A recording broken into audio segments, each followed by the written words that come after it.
Act 3 of Romeo and Juliet by William Shakespeare. Act 3, Scene 1. A public place. Enter Mercutio, Benvolio, page, and servants. I pray thee, good Mercutio, let's retire. The day is hot, the Capulets abroad, and if we meet, we shall not scape a brawl. For now, these hot days, is the mad blood stirring. Thou art like one of these fellows that, when he enters the confines of a tavern, clasps me his sword upon the table, and says, God send me no need of thee, and, by the operation of the second cup, draws him on the drawer, when indeed there is no need. Am I like such a fellow? Come, come, thou art as hot a jack in thy mood as any in Italy, and as soon moved to be moody, and as soon moody to be moved. And what too? Nay, and there were two such, we should have none shortly, for one would kill the other. Thou! Why, thou wilt quarrel with a man that hath a hair more or a hair less in his beard than thou hast. Thou wilt quarrel with a man for cracking nuts, having no other reason but because thou hast hazel eyes. What eye but such an eye would spy out such a quarrel? Thy head is as full of quarrels as an egg is full of meat, and yet thy head hath been beaten as addle as an egg for quarrelling. Thou hast quarrelled with a man for coughing in the street, because he hath wakened thy dog that hath lain asleep in the sun. Didst thou not fall out with a tailor for wearing his new doublet before Easter? With another for tying his new shoes with an old riband? And yet thou wilt tutor me from quarrelling. An I were apt to quarrel as thou art, any man should buy the fee sample of my life for an hour and a quarter. The fee simple, oh, simple. By my head, here come the Capulets! By my heel, I care not. Enter Tybalt and others. Follow me close, for I will speak to them. Gentlemen, good den, a word with one of you. And but one word with one of us? Couple it with something. Make it a word and a blow. You shall find me apt enough to do that, sir, and you will give me occasion. Could you not take some occasion without giving? Mercutio, thou consortest with Romeo. Consort! What, dost thou make us minstrels? And thou make minstrels of us look to hear nothing but discords. Here's my fiddlestick. Here's that shall make you dance. Zounds, consort! We talk here in the public haunt of men. Either withdraw unto some private place, and reason coldly of your grievances, or else depart. Here all eyes gaze on us. Men's eyes were made to look, and let them gaze. I will not budge for no man's pleasure, I. Well, peace be with you, sir. Here comes my man. Enter Romeo. But I'll be hanged, sir, if he wear your livery. Marry, go before to the field. He'll be your follower. Your worship, in that sense, may call him man. Romeo, the love I bear thee can afford no better term than this. Thou art a villain. Tybalt, the reason that I have to love thee doth much excuse the appertaining rage to such a greeting. Villain am I none. Therefore farewell. I see thou know'st me not. Boy, this shall not excuse the injuries that thou hast done me. Therefore turn and draw. I do protest I never injured thee, but love thee better than thou canst devise till thou shalt know the reason of my love. And so, good Capulet, which name I tender as dearly as mine own, be satisfied. Oh, calm, dishonourable, vile submission. Alla stoccata carries it away. Draws. Tybalt, you rat chaser, will you walk? What wouldst thou have with me? Good king of cats, nothing but one of your 9 lives. That I mean to make bold withal, and, as you shall use me hereafter, dry beat the rest of the 8. Will you pluck your sword out of his pitcher by the ears? Make haste, lest mine be about your ears ere it be out. I am for you. Drawing. Gentle Mercutio, put thy rapier up. Come, sir, your passado. They fight. Draw, Benvolio, beat down their weapons. Gentlemen, for shame! Forbear this outrage. Tybalt, Mercutio, the prince expressly hath forbid this bandying in Verona streets. Hold, Tybalt! Good Mercutio! Exeunt Tybalt with his partisans. Ah! I am hurt. A plague on both your houses. I am sped. Is he gone, and hath nothing? What, art thou hurt? Ay, ay, a scratch, a scratch. Marry, 'tis enough. Where is my page? Go, villain, fetch a surgeon. Exit Page. Courage, man. The hurt cannot be much. No, 'tis not so deep as a well, nor so wide as a church door, but 'tis enough. 'Twill serve. Ask for me tomorrow, and you shall find me a grave man.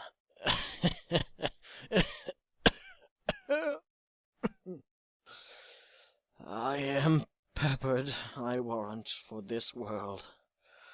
A plague of both your houses. Zounds, a dog, a rat, a mouse, a cat to scratch a man to death. A braggart, a rogue, a villain, that fights by the book of arithmetic. Why the devil came you between us? I was hurt under your arm. I thought all for the best. Help me into some house, Benvolio, or I shall faint. A plague on both your houses! They have made worm's meat of me. I have it, and soundly too. Your houses! Exit Mercutio and Benvolio. This gentleman, the prince's near ally, my very friend, hath got his mortal hurt in my behalf, my reputation stained with Tybalt's slander. Tybalt, that an hour hath been my kinsman. O sweet Juliet, thy beauty hath made me effeminate, and in my temper softened valor's steel. Re-enter Benvolio. Oh, Romeo, Romeo, brave Mercutio's dead. That gallant spirit hath aspired the clouds, which too untimely here did scorn the earth. This day's black fate on more days doth depend. This but begins the woe others must end. Here comes the furious Tybalt back again. Alive in triumph, and Mercutio slain.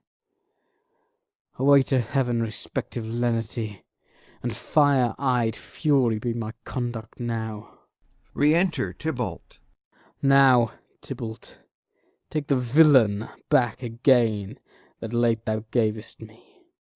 For Mercutio's soul is but a little way above our heads, staying for thine to keep him company. Either thou, or I, or both, must go with him. Thou, wretched boy, that didst consort him here, shalt with him hence. This shall determine that. They fight. Tybalt falls. Romeo, away, begone! The citizens are up, and Tybalt slain. Stand not amazed, the prince will doom thee death if thou art taken. Hence, begone, away! Oh, I am fortune's fool. Why dost thou stay? Exit Romeo. Enter citizens and company. Which way ran he that killed Mercutio? Tybalt, that murderer, which way ran he? There lies that Tybalt. Up, sir, go with me. I charge thee in the prince's name, obey. Enter Prince, attended, Montague, Capulet, their wives, and others. Where are the vile beginners of this fray? O noble prince, I can discover all the unlucky manage of this fatal brawl. There lies the man, slain by young Romeo, that slew thy kinsman, brave Mercutio. Tybalt, my cousin, O my brother's child! O prince, O husband, O the blood is spilled of my dear kinsman! Prince, as thou art true, for blood of ours, shed blood of Montague. O cousin, cousin! Benvolio, who began this bloody fray? Tybalt, here slain, whom Romeo's hand did slay. Romeo that spoke him fair bade him bethink how nice the quarrel was, and urged withal your high displeasure. All this uttered with gentle breath, calm look, knees humbly bowed, could not take truce with the unruly spleen of Tybalt, deaf to peace.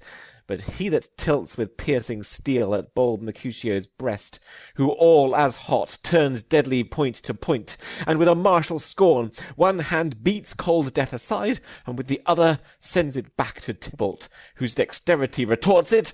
Romeo, he cries aloud, hold, hold, friends, part! And swifter than his tongue his agile arm beats down their fatal points, and twixt them rushes, underneath whose arm an envious thrust from Tybalt hit the life of stout Mercutio, and then Tybalt fled, but by and by comes back to Romeo, who had but newly entertained revenge, and to it they go like lightning.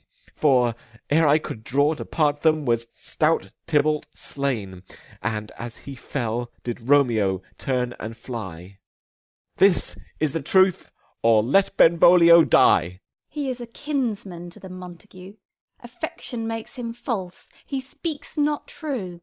Some 20 of them fought in this black strife, and all those 20 could but kill one life. I beg for justice, which thou, prince, must give. Romeo slew Tybalt. Romeo must not live. Romeo slew him. He slew Mercutio, who now the price of his dear blood doth owe. Not Romeo, prince.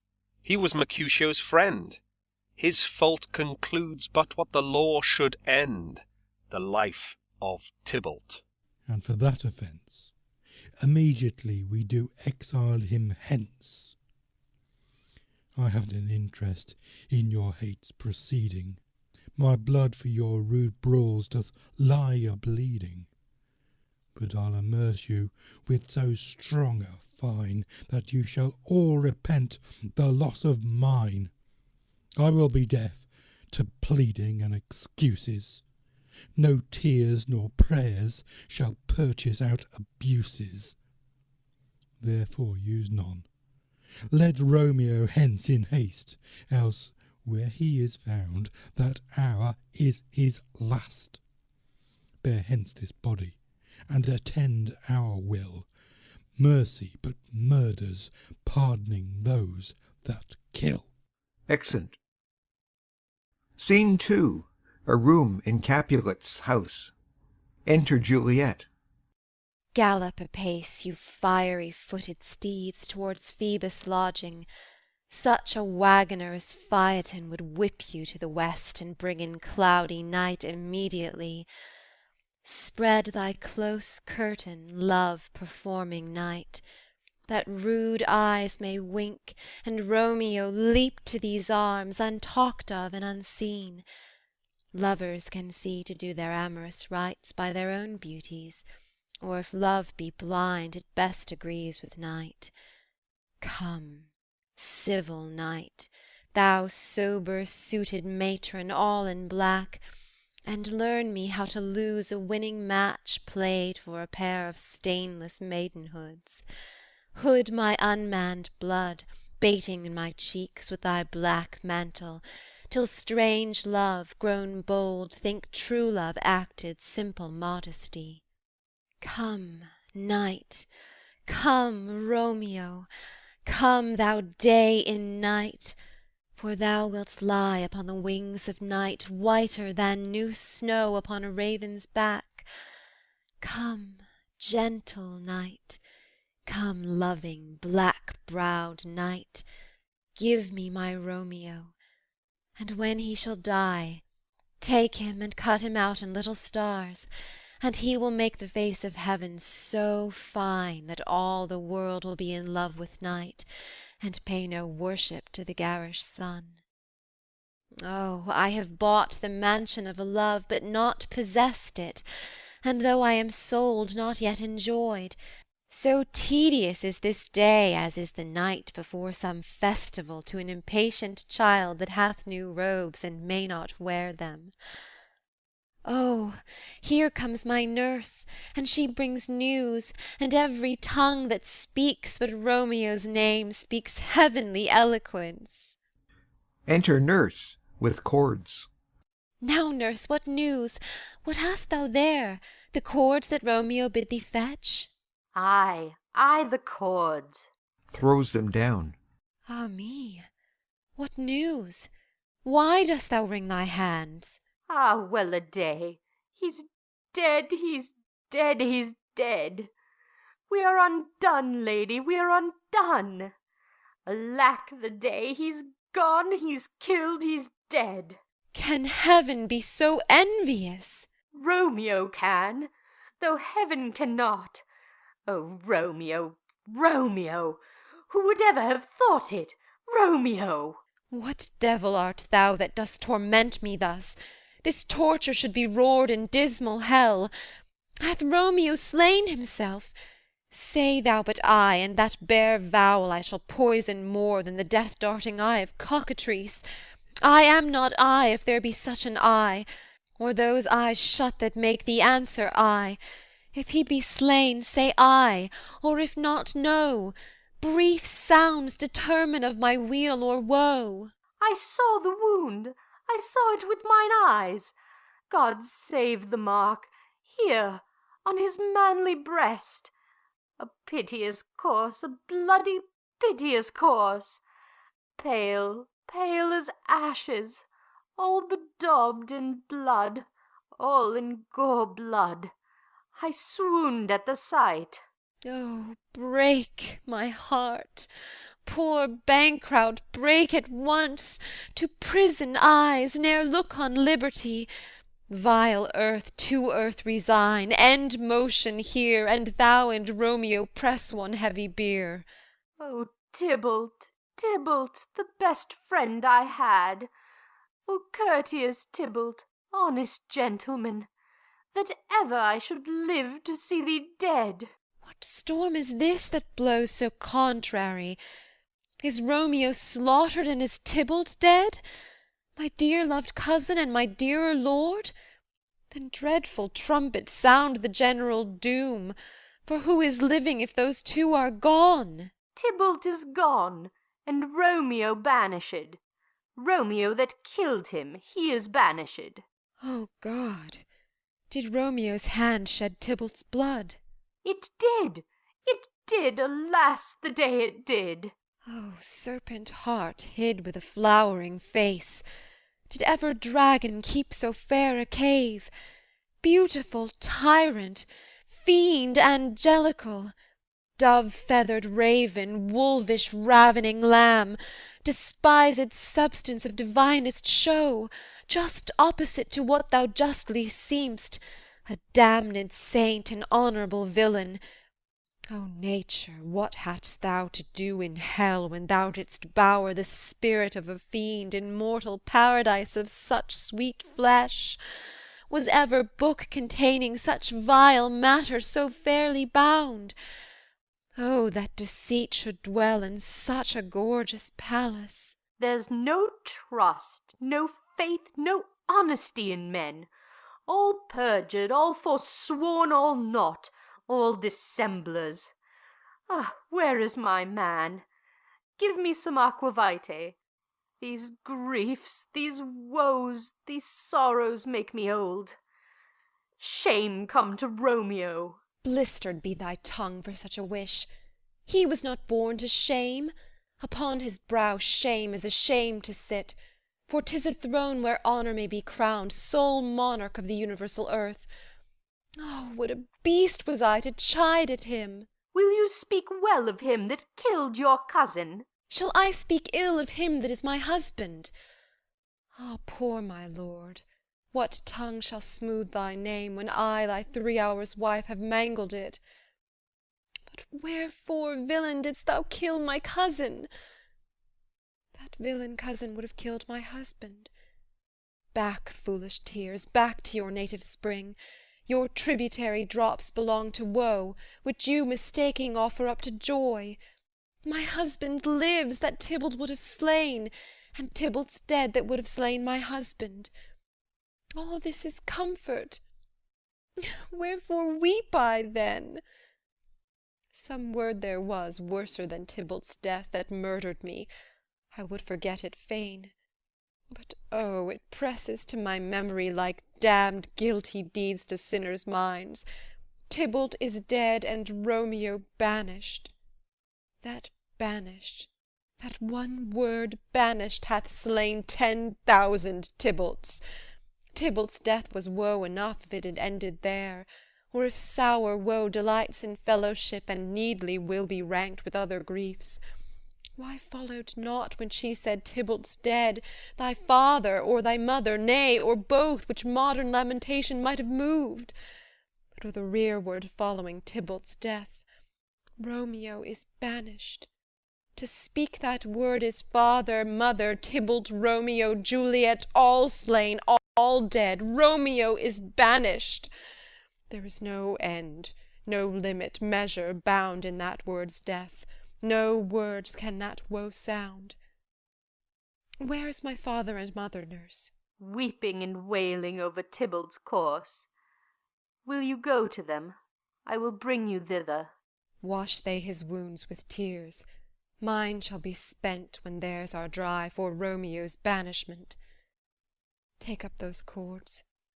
Poor ropes, you are beguiled, both you and I, for Romeo is exiled. He made you for a highway to my bed, but I, a maid, die maiden widowed. Come, cords, come, nurse, I'll to my wedding bed, and death, not Romeo, take my maiden head. Hie to your chamber. I'll find Romeo to comfort you. I wot well where he is. Hark ye, your Romeo will be here at night. I'll to him. He is hid at Lauren's cell. Oh, find him! Give this ring to my true knight, and bid him come to take his last farewell. Exeunt. Scene 3. Friar Lawrence's cell. Enter Friar Lawrence. Romeo, come forth. Come forth, thou fearful man. Affliction is enamoured of thy parts, and thou art wedded to calamity. Enter Romeo. Father, what news? What is the prince's doom? What sorrow craves acquaintance at my hand that I yet know not? Too familiar is my dear son with such sour company. I bring thee tidings of the prince's doom. What less than doomsday is the prince's doom? A gentler judgment vanished from his lips. Not body's death, but body's banishment. Ha! Banishment? Be merciful, say death. For exile hath more terror in his look, much more than death. Do not say banishment. Hence, from Verona art thou banished. Be patient, for the world is broad and wide. There is no world without Verona's walls, but purgatory, torture, hell itself. Hence banished is banished from the world, and world's exile is death. Then banished is death mistermed, calling death banishment. Thou cutt'st my head off with a golden axe, and smilest upon the stroke that murders me. O deadly sin, O rude unthankfulness! Thy fault our law calls death. But the kind prince, taking thy part, hath brushed aside the law, and turned that black word death to banishment. This is dear mercy, and thou seest it not. 'Tis torture and not mercy. Heaven is here where Juliet lives, and every cat and dog and little mouse, every unworthy thing, live here in heaven and may look on. But Romeo may not. More villages, more honourable state, more courtship lives in carrion flies than Romeo. They may seize on the white wonder of dear Juliet's hand, and steal immortal blessing from her lips, who, even in pure and vestal modesty, still blush, as thinking their own kisses sin. But Romeo may not. He is banished. This may flies do, when I from this must fly. And sayest thou yet that exile is not death? Hadst thou no poison mixed, no sharp ground knife, no sudden mean of death, though ne'er so mean, but banished to kill me? Banished! O friar, the damned use that word in hell. Howlings attended. How hast thou the heart, being a divine, a ghostly confessor, a sin absolver, and my friend professed, to mangle me with that word banishment? Thou fond madman, hear me speak a little. Oh, thou wilt speak again of banishment. I'll give thee armour to keep off that word. Adversity's sweet milk, philosophy, to comfort thee, though thou art banished. Yet banished? Hang up philosophy! Unless philosophy can make a Juliet, displant a town, reverse a prince's doom, it helps not, it prevails not. Talk no more. Oh, then I see that madmen have no ears. How should they, when that wise men have no eyes? Let me dispute with thee of thy estate. Thou canst not speak of that thou dost not feel. Wert thou as young as I, Juliet thy love, an hour but married, Tybalt murdered, doting like me, and like me banished, then mightst thou speak, then mightst thou tear thy hair and fall upon the ground as I do now, taking the measure of an unmade grave. Knocking within. Arise, one knocks. Good Romeo, hide thyself. Not I, unless the breath of heart-sick groans mist-like enfold me from the search of eyes. Hark! How they knock! Who's there? Romeo, arise. Thou wilt be taken. Stay a while. Stand up. Run to my study. By and by, God's will. What simpleness this is! I come! I come! Who knocks so hard? Whence come you? What's your will? Within. Let me come in, and you shall know my errand. I come from Lady Juliet. Welcome, then. Enter nurse. O holy friar, O tell me, holy friar, where is my lady's lord? Where's Romeo? There on the ground, with his own tears made drunk. Oh, he is even in my mistress's case, just in her case. Oh, woeful sympathy, piteous predicament! Even so lies she, blubbering and weeping, weeping and blubbering. Stand up, stand up, stand, and you be a man. For Juliet's sake, for her sake, rise and stand. Why should you fall into so deep an O? Nurse. Ah, sir, well, death's the end of all. Spakest thou of Juliet? How is it with her? Does not she think me an old murderer, now I have stained the childhood of our joy with blood removed but little from her own? Where is she? And how doth she? And what says my concealed lady to our cancelled love? Oh, she says nothing, sir, but weeps and weeps, and now falls on her bed, and then starts up, and Tybalt calls, and then on Romeo cries, and then down falls again. As if that name, shot from the deadly level of a gun, did murder her, as that name's cursed hand murdered her kinsman. Oh, tell me, friar, tell me, in what vile part of this anatomy doth my name lodge? Tell me, that I may sack the hateful mansion. Drawing his sword. Hold thy desperate hand. Art thou a man? Thy form cries out thou art. Thy tears are womanish. Thy acts denote the unreasonable fury of a beast. Unseemingly woman in a seeming man, or ill-beseeming beast in seeming both. Thou hast amazed me. By my holy order, I thought thy disposition better tempered. Hast thou slain Tybalt? Wilt thou slay thyself, and slay thy lady too that lives in thee, by doing damned hate upon thyself? Why railest thou on thy birth, the heaven, the earth? Since birth and heaven and earth, all three do meet in thee at once, which thou at once wouldst love. Fie, fie!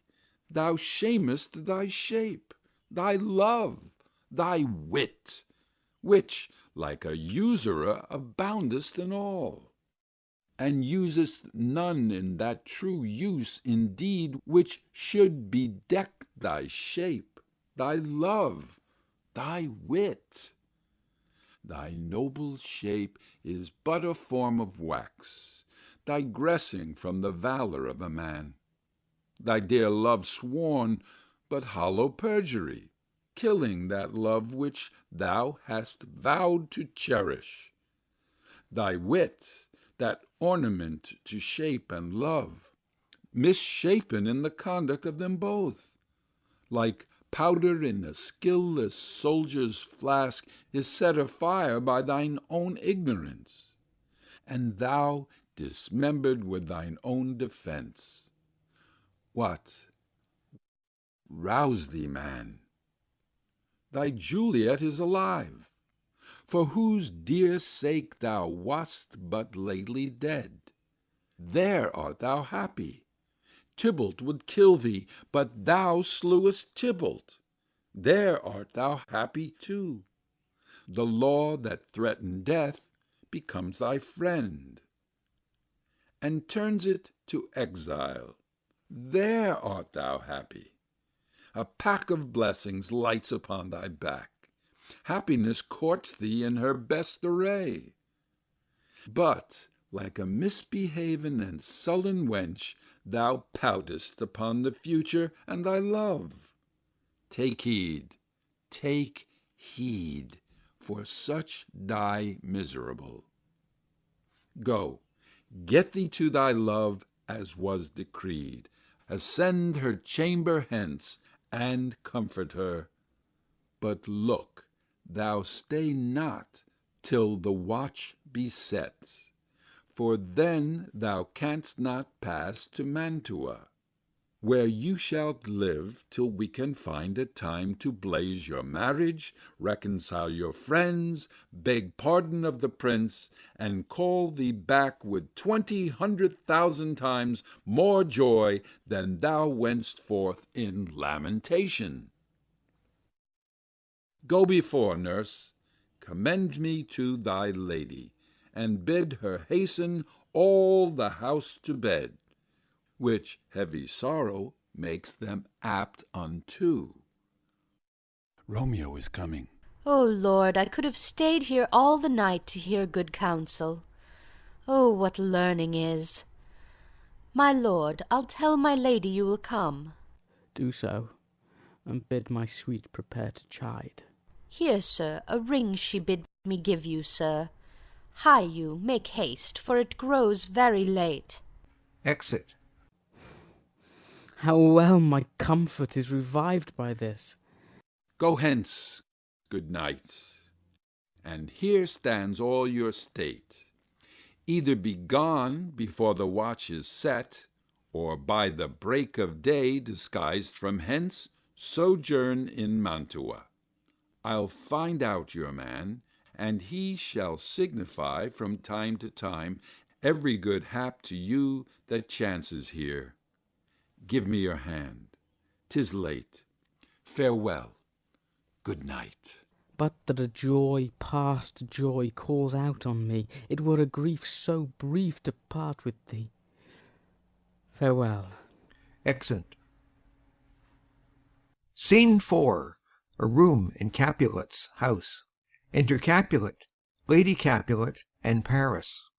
Things have fallen out, sir, so unluckily that we have had no time to move our daughter. Look you, she loved her kinsman Tybalt dearly, and so did I. Well, we were born to die. 'Tis very late. She'll not come down to-night. I promise you, but for your company, I would have been in bed an hour ago. These times of woe afford no tune to woo. Madam, good night. Commend me to your daughter.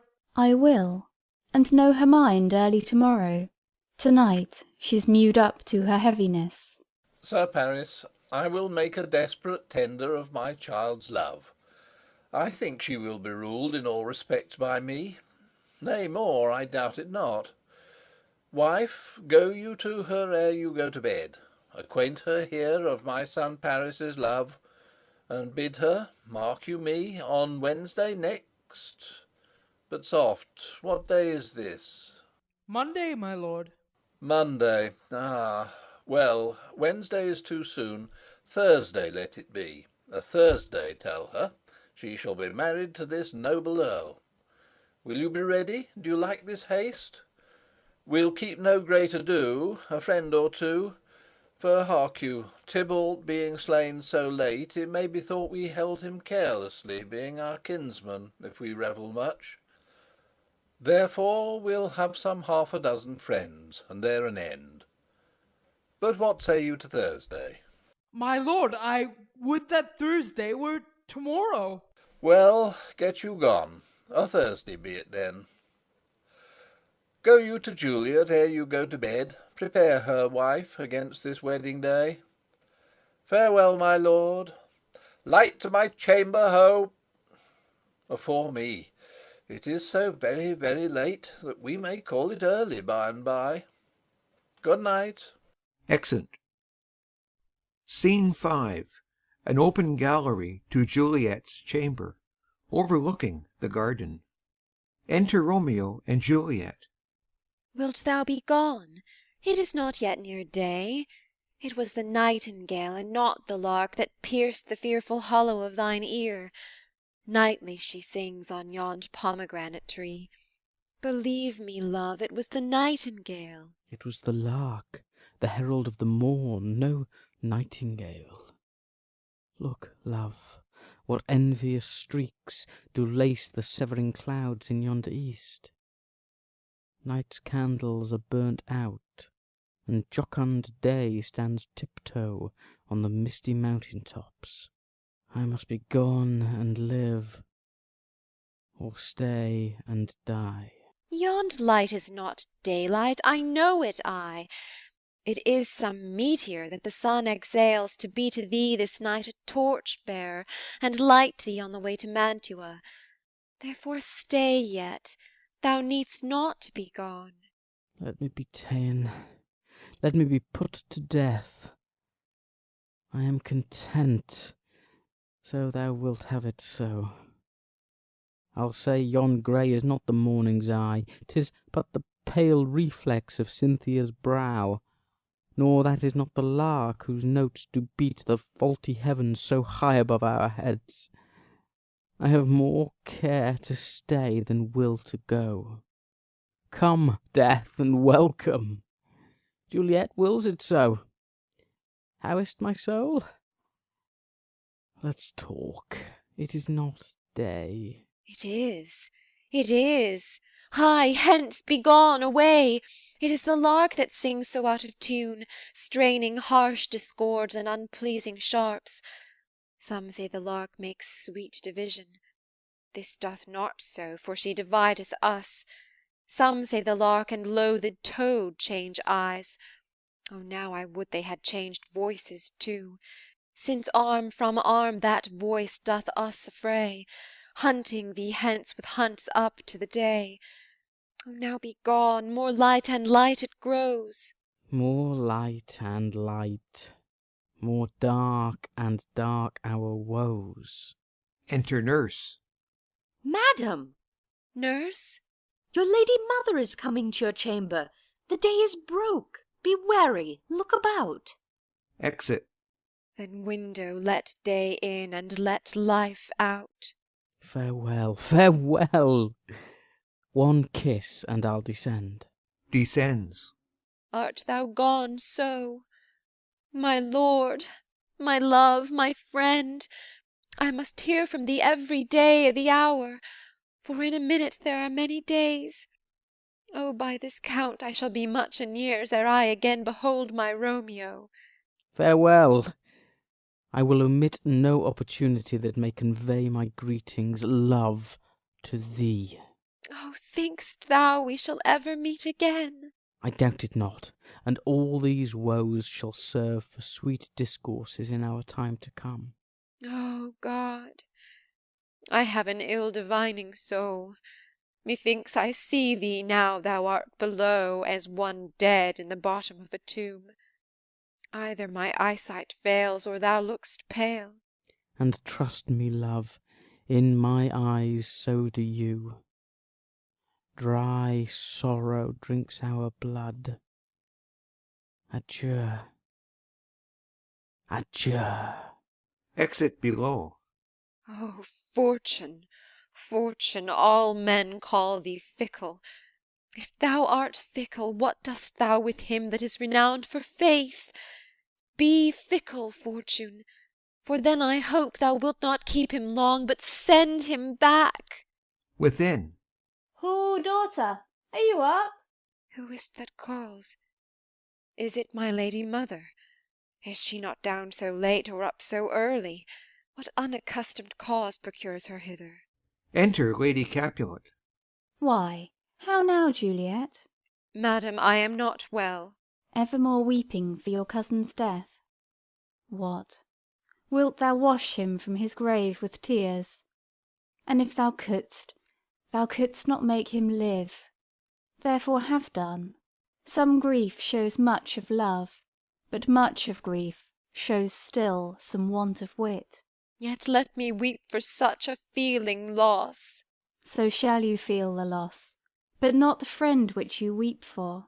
Feeling so the loss, I cannot choose but ever weep the friend. Well, girl, thou weep'st not so much for his death, as that the villain lives which slaughtered him. What villain, madam? That same villain, Romeo. Villain and he be many miles asunder. God pardon him, I do with all my heart, and yet no man like he doth grieve my heart. That is because the traitor murderer lives. I, madam, from the reach of these my hands, would none but I might venge my cousin's death. We will have vengeance for it, fear thou not. Then weep no more. I'll send to one in Mantua, where that same banished runagate doth live. Shall give him such an unaccustomed dram, that he shall soon keep Tybalt company. And then, I hope, thou wilt be satisfied. Indeed, I never shall be satisfied with Romeo till I behold him dead. Is my poor heart so for a kinsman vexed? Madam, if you could find out but a man to bear a poison, I would temper it, that Romeo should, upon receipt thereof, soon sleep in quiet. Oh, how my heart abhors to hear him named, and cannot come to him, to wreak the love I bore my cousin Tybalt upon his body that hath slaughtered him.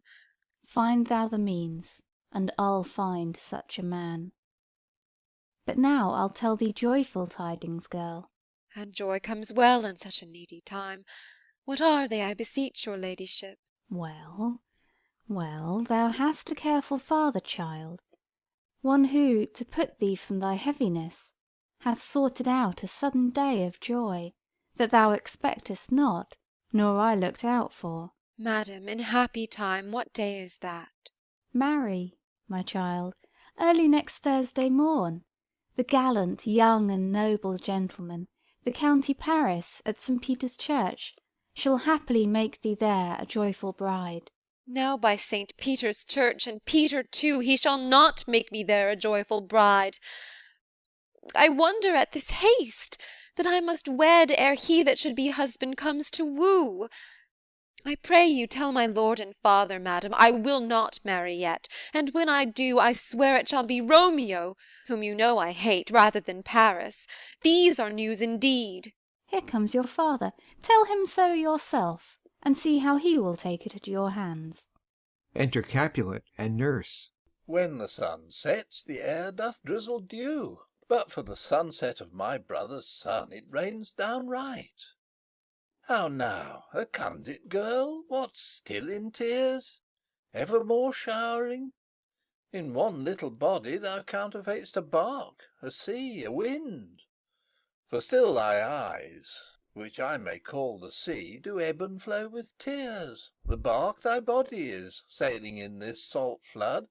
The winds thy sighs, who, raging with thy tears, and they with them, without a sudden calm, will overset thy tempest-tossed body. How now, wife, have you delivered to her our decree? Ay, sir, but she will none, she gives you thanks. I would the fool were married to her grave. Soft, take me with you, wife. How? Will she none? Doth she not give us thanks? Is she not proud? Doth she not count her blessed, unworthy as she is, that we have wrought so worthy a gentleman to be her bridegroom? Not proud you have, but thankful that you have. Proud can I never be of what I hate, but thankful even for hate that is meant love. How now, chop logic? What is this? Proud, and I thank you, and I thank you not, and yet not proud? Mistress Minion, you thank me no thankings, nor proud me no prouds, but fettle your fine joints 'gainst Thursday next, to go with Paris to St. Peter's Church, or I will drag thee on a hurdle thither. Out, you green sickness carrion, out, you baggage, you tallow face. Fie, what are you, mad? Good father, I beseech you on my knees, hear me with patience but to speak a word. Hang thee, young baggage, disobedient wretch! I tell thee what, get thee to church o' Thursday, or never after look me in the face. Speak not, reply not, do not answer me. My fingers itch. Wife, we scarce thought us blessed that God had lent us but this only child, but now I see this one is one too much, and that we have a curse in having her. Out on her, Hilding. God in heaven bless her! You are to blame, my lord, to rate her so. And why, my Lady Wisdom? Hold your tongue. Good Prudence, smatter with your gossips. Go. I speak no treason. Oh, God ye goodden. May not one speak?